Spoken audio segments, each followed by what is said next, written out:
presentation where I'll give the guys a PowerPoint presentation, basically showing what we believe the Brumbies want, how they want to play against any opponent. And we say, okay, we know what they want, what do we want to do?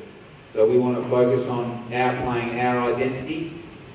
And I usually find at least 4 or 5 of the pieces of paper we give out on the floor, afterwards. So we do the presentation, we give everyone a notebook, and every time we have a meeting, so that they are prepared. It's a very good way of them remembering and learning without doing it themselves.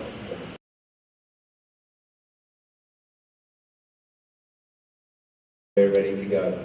So there is a big shift in focus very early in the training week from the opposition to us. So showing here what they want, the Brumbies want to exit out of their half very easily. So missed tackles and poor defensive fold allows them to do that. Next one, Joe. They back.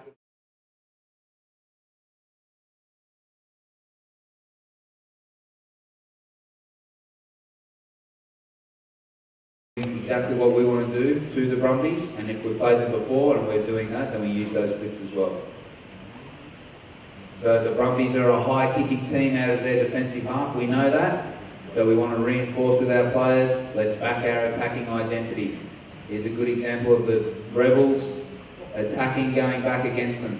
So we want to show our players other teams doing exactly what we want to do against them. Okay, set piece pressure. We want to put them under pressure. So that situation is a Brumbies scrum feed 5 metres out. If you have high locks, it's bad. And if you have high digs, it's good. But we didn't tell them what they were. And we played one match and we put the statistics up and everyone's watching. And then we played another match and we put the statistics up and everyone's watching and they can't understand. So I sat them in the meeting and I told them what these mean. So hopefully you can understand in the translation. A log means lie on ground. And big means backing down. So all we were doing with all the technology and everything we had was counting how fast the player got up when he was on the ground. Because most players stay on the ground when they hit the ground. And in fact, we found that the players who had the highest logs, which means the players who were lying on the ground the most, were our best players, the players who were playing for Australia. It was incredible. Just by fixing this one thing, your team can improve amazingly because you have more players back on the feet playing the game. You don't even have to change anything in your technique, and it's easy to count. You make your own decision. I'm going to count, if they're on the ground for 2 seconds, that's log. And you can show the player on the video. And it's very, very... The week, 2 weeks before we play, 10 days before we play the game, our analyst will present us with this information. He provides us with a summary in categories that we have already predetermined, and that these categories always stay the same. Restarts, restart reception, line out attack, line out defence, scrum attack, scrum defence, defence opportunity at the bottom. Yeah. So from this, all the information, we try and get it down into a couple of simple things. Against the Brumbies here, we're saying that the Brumbies want to build the score through field position and defensive pressure. They cannot play catch-up. The first 20 minutes against the Brumbies is crucial. Discipline in defence and attack can be a problem. Keep them going backwards through strong ball carry and dominant 2-man tackles. Play for 80 minutes. The scoring charts show that they leak points late in the game. They're less disciplined than at the start of the year, so this is when we play them later in the year. They are less disciplined, more threats, but more opportunities. So we use this information to try and funnel it down, but also from all the information, narrow it down to a couple of key things. Yeah, so if you're in amateur coaching and you want to make an analysis on the opposition, you should make yourself the same categories every time. So when you watch one opposition, and then you watch another one, you're always looking at the same departments. So then when you present it to the players, they see a consistent pattern. Yes, against this club, they do this, in the area of restarts, same for the next club, and so on and so forth. But it makes it easier for you as a coach if you have a template that is always the same. It helps you do analysis of the opposition, because sometimes you can't just watch the game, otherwise you'll be there forever.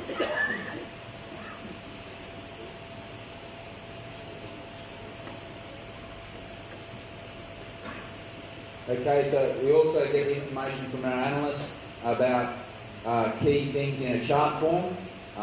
Let's scroll down, check. About lots of different things. Possession source, where they score their tries. Possession source of tries conceded. Tries scored by phase. Tries conceded by phase. Keep going down. Yep. So this information, this chart here, is something that jumps out at us when we look at it. It shows tries conceded by time.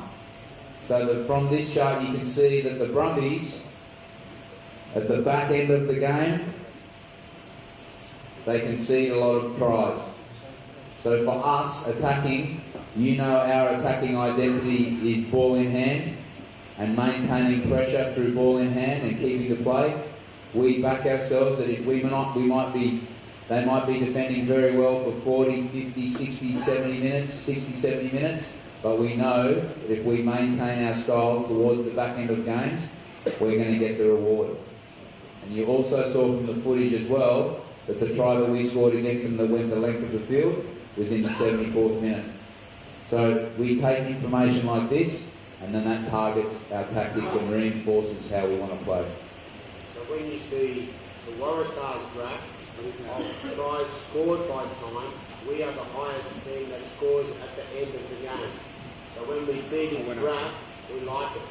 We go, this is good for us, and it helps us establish our strategy on how we're going to play. And it also, when we show the players, it gives them confidence that even if the score is close at 60, 65 minutes, they know that this part of the game is coming with 15 minutes to go, so they still push hard because we've done this preparation.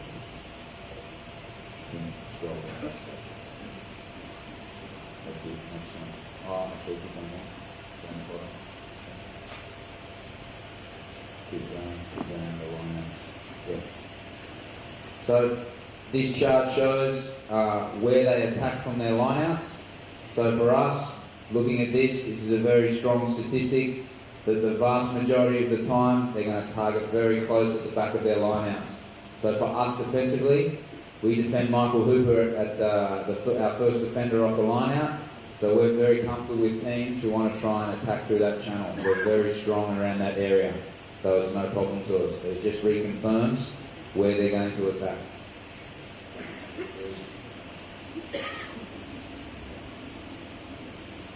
Okay, we also get, our analyst gives us the team lists from all the games that the team that we're coming up against has played, and this just provides us with a snapshot to look for consistency of selection. They might have changed their front row around a lot, or they might be picking a different winger, or have a different centre combination, or a new player that hasn't played for a long time. And if we haven't been able to watch every game, this is a good quick snapshot for us as coaches, just to get a grasp on how the opposition are. Gives us a quick snapshot of where they score their tries. Across the top here is the phases. So you can see from this that the Brumbies, off lineouts, they maintain possession. If they maintain possession for 7+ phases, they're scoring most of their tries from those situations. So for us, we need to be really confident and maintain our defensive line for multiple phases.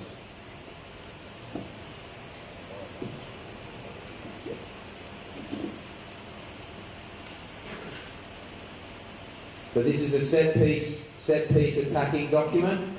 So it shows where teams are attacking from set piece. and it gives us clear information on how to defend off different scenarios.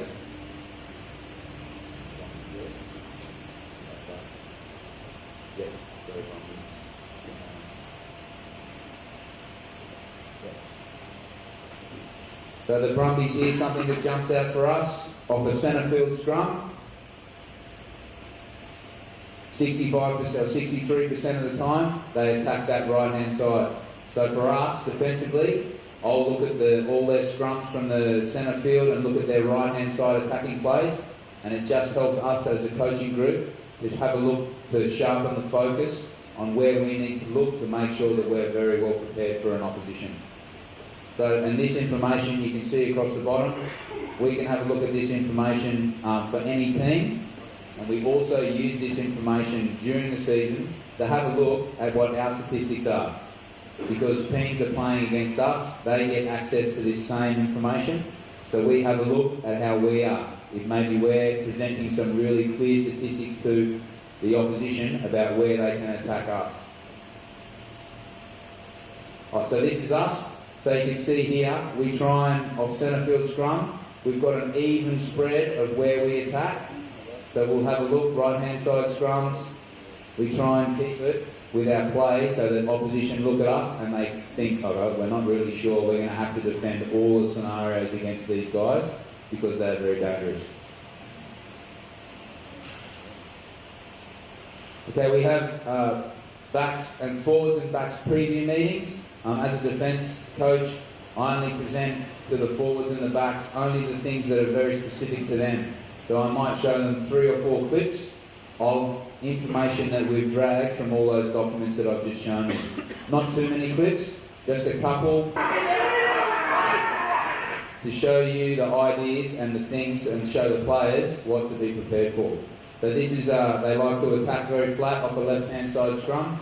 So I'm just showing them so to make sure that our defence is very comfortable.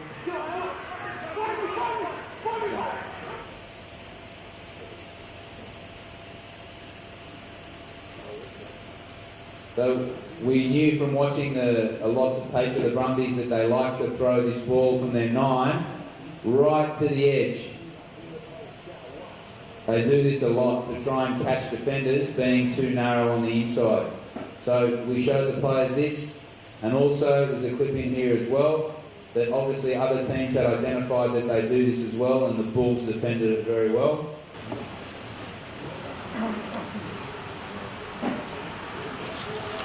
And in the game that we played against them, exactly following this, they tried to do the same thing. Nick White threw a pass, it bounced, hit the ground, and our winger, Alofa, picked it up and scored a try in the first 2 minutes. So just an example of you use the information that you get, inform your players about what they can do, and at our level we get access to all this stuff, so essentially it makes our job a little bit easier. So you can see there's lots of examples of that tactic, so it was something that we identified that was really clear for them.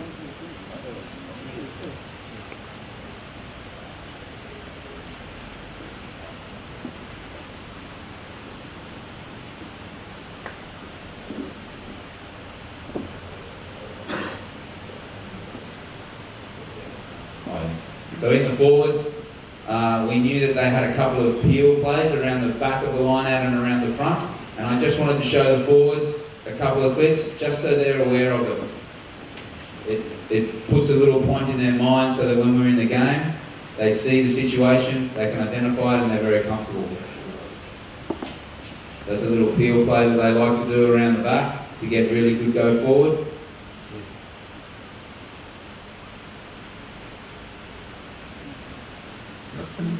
A long throw over the back, so it's something that they did quite a lot, so it's just highlighting to our defenders at the back of the line out to make sure we get moving up nice and forward. This play around the front, we had a plan that they were going to do that against us because we defend our number 10 in the 5-metre channel, so they tried to do that twice against us, so it was good that we were prepared for it. And then from the little units meetings, we then have a team presentation where I'll give the guys a PowerPoint presentation, basically showing what we believe the Brumbies want, how they want to play against any opposition. So then we show them how they want to play, what we believe that they want. So we try and keep it down to a few, the way we play the game, with a strong ball in hand focus. We also, check if you can just scroll up a bit, please. Something that we spoke about earlier today, about ball presentation. You see this column here, ball place. So every time the player carries the ball into contact, they either get a green for good ball presentation or a red for poor ball presentation. And we have a big focus on this at the Waratahs. When these charts go up on the training wall, it's like bees to the honey pot. The players come in, they want to see where they're going, they want to see how their ball presentation's going. And it's good to have that information in a nice, simple, clear chart like this. So like I told you before, we get many statistics, and sometimes statistics can lie to you about the game. This is why we decided to make the statistics more detailed by adding the quality. So if a player has 5 runs, it's about the quality. Was it a green one, a good one, an amber one which is neutral, it was average, or a red one which was poor? So it means players aren't just looking to do things to get their numbers up, because they understand that there's a quality part as well. Another interesting thing to note, just for your interest, is the Waratahs number 9 is the player who passes the ball the most in the competition. Our halfbacks will pass the ball sometimes 100 times in a game, which is nearly 20 times more than any other team in Super Rugby. That's probably because we kick the least. So you see in this game, passes, Phipps made 82, and then the reserve halfback came on, McKibben, and he made 8. So we had 90 passes in this game. So the number was down a little bit because the score was high. And because the score was high, there's less game time. There's many tries that loses time. And there's 90 passes in 31 minutes of play is a lot for a halfback. And it tells you about the continuity of the game. Next one. So we get a defence report. The next 2 reports are my favourite. You can see here, again, it's very clear for players around about their tackle success, their tackles made, missed, okay, and they get a percentage of their tackle. We want all our players to be above 90% with their tackle contest. And it's nice and clear. But what this doesn't show is the quality of the tackle. So we devised another program or another chart for us to have a look at the quality of the program framed around our tackle technique. Yep. So this is a tackling report. This is the most interesting one for me. So as Michael mentioned, you can see across the top here, the chop tackle, steal, bull, lock, and we grade the tackles. So a green chop tackle is a perfect chop tackle with good quality technique. An amber chop tackle is a tackle that is still effective, so you still make the tackle, but it's not at the quality that we want it to be at. And a red chop tackle is a missed tackle.